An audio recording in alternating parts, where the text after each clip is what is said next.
पूजां पुरोहितः। हम राष्ट्र आराधक भारतवर्ष को जागृत और जीवंत बनाएं। युग युगीन भारत के कालजयी महानायकों की तेजस्विता की गौरव गाथा।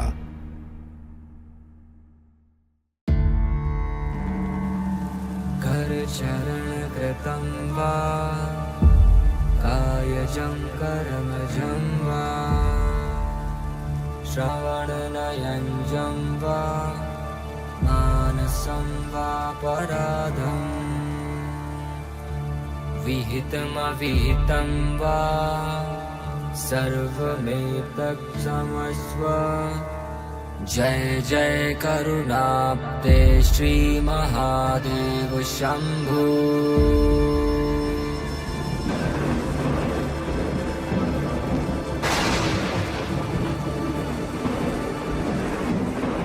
डमरुकेश्वर महादेव मंदिर 84 महादेव मंदिरों में 4 नंबर के मंदिर हैं। वज्रासुर का वध करने के लिए भगवान शिव ने यहाँ स्वयं प्रकट होकर अपने डमरू को बजाया था, जिसकी ध्वनि से इस शिवलिंग की उत्पत्ति हुई और तभी से इसकी पूजा और अर्चना की जाती है, और जिससे आपके मन की इच्छा को भगवान महादेव जानकर जल्द से जल्द पूर्ण करते हैं, आपके पापों का नाश करते हैं और आपको सुख शांति और समृद्धि प्रदान करते हैं। हर हर महादेव। महादेव की चर्चा हो और डमरू की चर्चा न हो, ये कैसे संभव है? आज यात्रा है ऐसे महादेव की जिनका नाम ही डमरू से जुड़ा हुआ है। वे हैं डमरुकेश्वर। संस्कृत में डमरू को डमरू या डमरुक कहते हैं। उसी डमरुक के ईश्वर हैं डमरुकेश्वर। 84 महादेवों के जो संदर्भ में मुझे मेरे दृष्टि से एक महादेव के मुझे थोड़ा कौतुक लगा कि वो ये हो जाता है डमरुकेश्वर महादेव करके। तो ये डमरुकेश्वर महादेव देखने के बाद मैंने थोड़ा विचार किया, ये शंकर जी का एक अत्यंत महत्वपूर्ण भाग को इसमें लिया गया है, क्योंकि शिवजी को हम नटराज राज माना जाता है, इसलिए नटेशः संस्कृत में ऐसे बोलते हैं, नटेशः माने शिवजी है। और इस बारे में हमारे जितने भी परंपरा में और संस्कृत के साहित्य परंपरा में देखा तो भी शिवजी को एक कलाविद के रूप में, नटेश्वर के रूप में, नटराज राज के रूप में ऐसे माना जाता है। मेरा कहने का यह आशय है कि डमरू का जो प्रयोग होता है और उसमें से संस्कृत व्याकरण के पूरे जो उत्पत्ति के आधारभूत जो अक्षर समाम्नाय जो होता है वो उधर से हुआ करके एक कथा जो बताया जाता है। डमरुकेश्वर की कथा ले जाती है हमें वैवस्वत कल्प में। नाम से ही स्पष्ट है कि ये कल्प विवस्वान अर्थात सूर्य को समर्पित है। इस कल्प में हुआ एक वज्र नामक भयंकर दैत्य। वज्र के पिता का नाम ररु बताया गया है। भारतीय पुराणों में ररु नरक का भयानक जीव है, वही जीव जिसे चीन में ड्रैगन कहते हैं। स्वाभाविक है कि दैत्य ररु के समान भयानक रहा होगा, तभी तो इसका ये नाम रखाया होगा। और ऐसे भयानक दैत्य का बेटा हुआ वज्र। वज्र शब्द प्रायः कठोरता से संबंध रखता है, इसलिए इंद्र का आयुध भी वज्र है। आकाशीय बिजली भी और हीरा भी वज्र कहलाते हैं। वज्र दैत्य भी कठोर हृदय वाला था।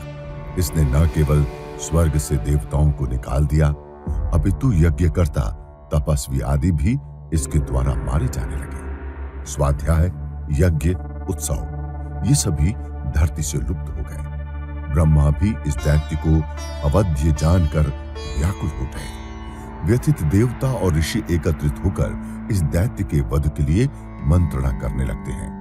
और उसी समय सहसा वहां प्रकट हुई एक कमल लोचना दिव्य कृत्या। पुराणों के अनुसार कृत्या भीषण स्वरूप वाली अग्निमयी एक नारी शक्ति होती है, किंतु इस कथा की कृत्या कमल नयना है। कृत्या पूछती है कि आप लोगों ने किस लिए मेरा आह्वान किया। उत्तर जानकर वो कृत्या देवी मुस्कुराती है और अपने जैसी कितनी ही अग्नितेज संपन्न कन्याएं उत्पन्न कर देती है और मातृकाओं की वो सेना वज्र दैत्य के स्थान की ओर कूच कर जाती है और छिड़ जाता है भीषण युद्ध। दैत्य सेना नष्ट होने लगती है तो वज्र तामसी माया का उपयोग कर देता है। सर्वत्र तम छा जाता है। तम का एक अर्थ तमोगुण से है। ये मातृकाएं सत्वगुणी देव तेज से उत्पन्न है। तम का दूसरा अर्थ है अंधकार। ये मातृकाएं तेजोमयी है। जब तामसी माया फैली तो मातृकाएं घबरा उठी। भला तमोगुण के बढ़ने से सतोगुणी जन कष्ट तो भोगेंगे ही। यहां अंधकार भी प्रकाश पर भारी पड़ गया, ठीक वैसे ही जैसे ब्लैक होल प्रकाश किरणों को भी पी जाता है। कृत्या देवी सभी मातृकाओं को लेकर महाकाल वन में आ गई। वहीं देवता भी थे। वज्र दैत्य सेना लेकर महाकाल वन आता है और उसे चारों ओर से घेर लेता है। ये समाचार नारद तक पहुंचता है। मंदराचल की कंदरा में विराजित महादेव के पास। महादेव भैरव वेश धारण कर महाकाल वन की ओर निकल पड़ते हैं और वहां पहुंचकर रौद्र डमरुनाद करते हैं। डमरुकस्य नादेन हयुत्थितं लिंगमुत्तमं विदार्य वसुधां देवी ज्वालामालाकुलं तदा। उस डमरू अर्थात डमरू के नाद के साथ ही ज्वालामालाओं से घिरा एक लिंग धरती को फाड़कर प्रकट हो गया। लिंग के एक अंश से अग्नि और एक से वायु प्रवाहित होने लगी और अनिल के चक्र ने दैत्यों को भस्म कर दिया। ख्याति यास्यति लोकेस्मिन् सर्वकाम फलप्रदः डमरुकस्य नादेन जातो यस्मान् महीतले। डमरू नाद से उत्पन्न होने के कारण ये डमरुकेश्वर कहलाने लगे। डमरुकेश्वर पापनाश तो करते ही हैं, इनका दर्शन युद्ध में विजय भी दिलाता है। इस कथा को तनिक ध्यान से देखें तो क्रांति और नाद विजय की कहानी है। डमरुकेश्वर की कथा एक बड़ी सामाजिक क्रांति की ओर संकेत करती है। जब आतताई शक्तियां संगीत आदि मनोरंजन के साधनों को भी प्रतिबंधित करने लगते हैं तो जनाक्रोश बढ़ता है। महाकाल का डमरू वादन काल परिवर्तन का प्रतीक है, क्रांति का भी संकेत है। यह इस बात का भी संकेत है कि जीवन को उल्लास और मनोरंजन से हटकर नहीं देख सकते। ये तो मानव की सहज जीवनी शक्तियां हैं। एक समय ऐसा अवश्य आता है कि मृतप्राय कर दिया गया समाज भी बंधनों को तोड़कर किसी दिन जी उठता है। कठोर हृदय वाला वज्र धरती से यज्ञ और उत्सव को प्रतिबंधित कर देता है। वैदिक मंत्रों में नाद है, सामवेद तो प्रत्यक्ष संगीत ही है।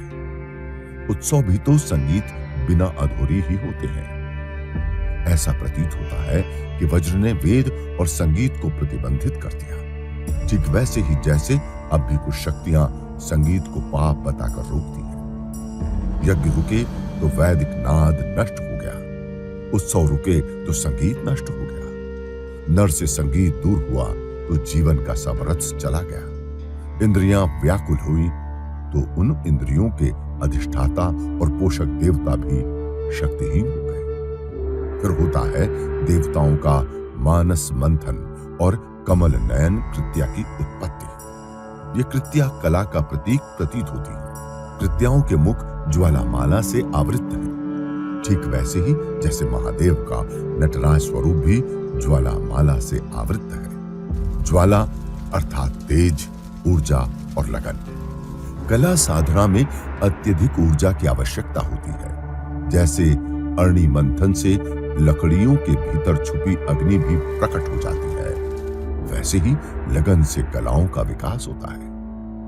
मातृकाएं कमल लोचना है क्योंकि कला का रूप तो सुंदर ही होता है।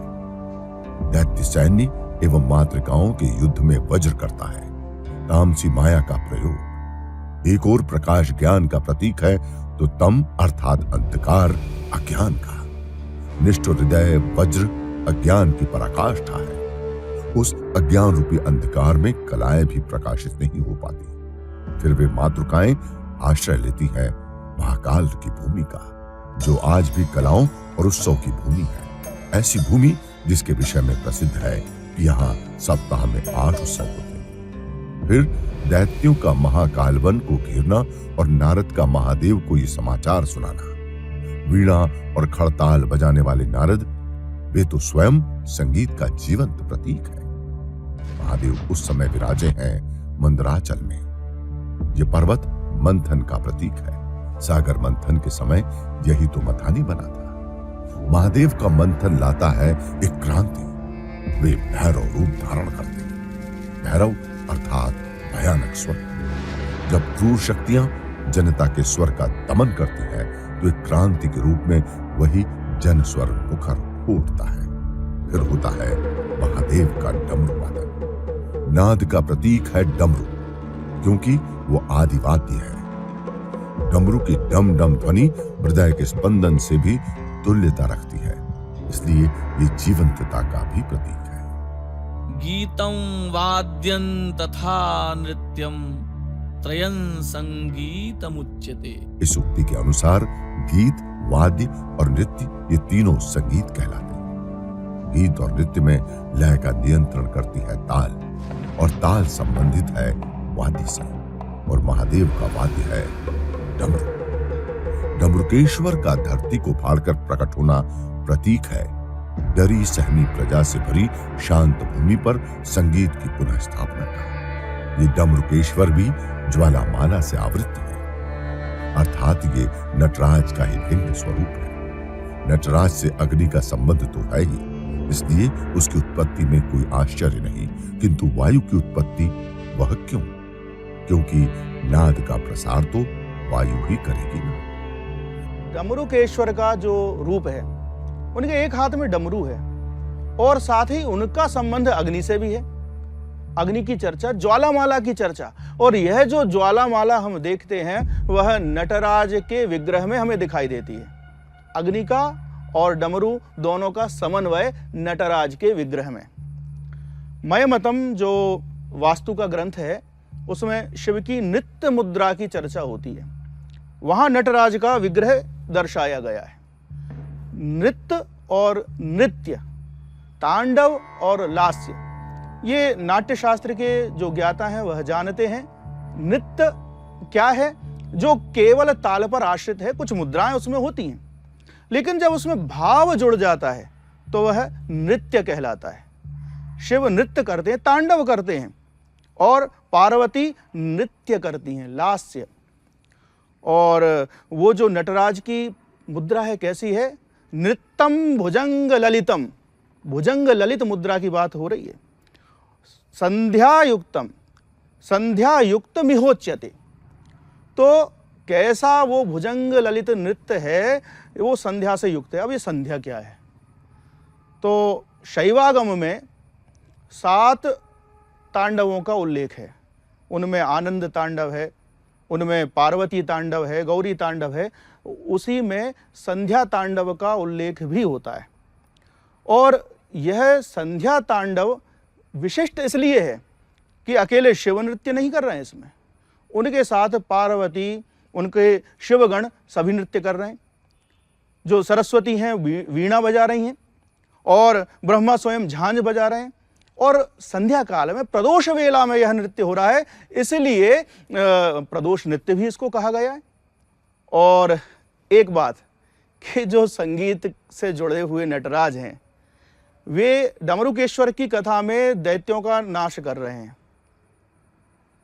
ऐसा कैसे संभव है? जो नृत्य करने वाला है, जो नाद करने वाला है, वह किसी का नाश कैसे करेगा? लेकिन नटराज को जब हम देखते हैं, उनकी पूजा का जो फल कहा गया, नित्य पूजा फलम सद्यः शत्रुनाश करम भवेत्, कि जो नटराज की मुद्रा, नृत्य की मुद्रा है, उसकी जो पूजन करता है उसके शत्रुओं का शीघ्र ही नाश होता है। तो कहीं ना कहीं संबंध डमरुकेश्वर की कथा से नटराज का भी हमें दिखाई देता है। और नटराज का संबंध नृत्य को, संगीत को आगे बढ़ाने में एक तो प्रत्यक्ष है और दूसरा परोक्ष भी है। भरतनाट्यम जो नृत्य की एक विशेष शैली है, कैसे समाज में यह आई? सबको पता होगा कि नाट्य शास्त्र में करणों की चर्चा है, मुद्राओं की चर्चा है। उन्हीं में ललित मुद्रा आती है, भुजंग त्रास मुद्रा आती है, और यह जो भुजंग ललित कहा जा रहा है, तो ऐसा लगता है दो मुद्राओं का कुछ मिला जुला रूप भुजंग ललित मुद्रा रही होगी, और 108 करणों की चर्चा। लेकिन समय के साथ नाट्य शास्त्र के जो जानकार थे, जो प्रयोग करने वाले थे, वे सब काल कवलित हो गए। लोग भूल गए, ग्रंथ में मुद्रा लिखी हुई है लेकिन कैसे करना नहीं पता। लेकिन एक कोई राजा था जिसने चिदम्बरम में शिव मंदिर बनाया, नटराज मंदिर बनाया, और उसके गोपुरम पे वो जो करण कहे गए हैं, जो नृत्य की विभिन्न मुद्राएं कही गई हैं, उनका अंकन कराया। प्रस्तर पे मुद्राओं का अंकन है, रिलीफ बने हुए हैं, और फिर उन्हीं को देख करके खोजा गया कि अरे यह तो अमुक मुद्रा है, और वहां से उन मुद्राओं का प्रयोग कैसे कर सकते हैं वो देखा गया, और उसके बाद अस्तित्व में आया हमारा भरतनाट्यम नृत्य। डमरुकेश्वर मंदिर रामघाट पर शिप्रा के पूर्व दिशा में स्थित है। वास्तु के अनुसार ये नागर शैली का मंदिर है। यहाँ अधिष्ठान से लेकर कलश तक के 8 अंग दिखाई देते हैं। मुख्य द्वार पूर्वाभिमुख है। मंदिर के अर्धमंडप में नंदी की प्रतिमा स्थापित है। वर्गाकार गर्भगृह के मध्य डमरुकेश्वर का प्रस्तर लिंग विराजमान है। गोलाई लिए हुए जलाधारी का मुख उत्तर दिशा में है। मंदिर में पार्वती, गणेश तथा कार्तिकेय की प्रतिमाएं भी स्थापित हैं। आज डमरू के स्वर के साथ डमरुकेश्वर को जानने का प्रयास किया। अगले अंक में अनादि कल्पेश्वर की यात्रा। तब तक जय श्री महाकाल।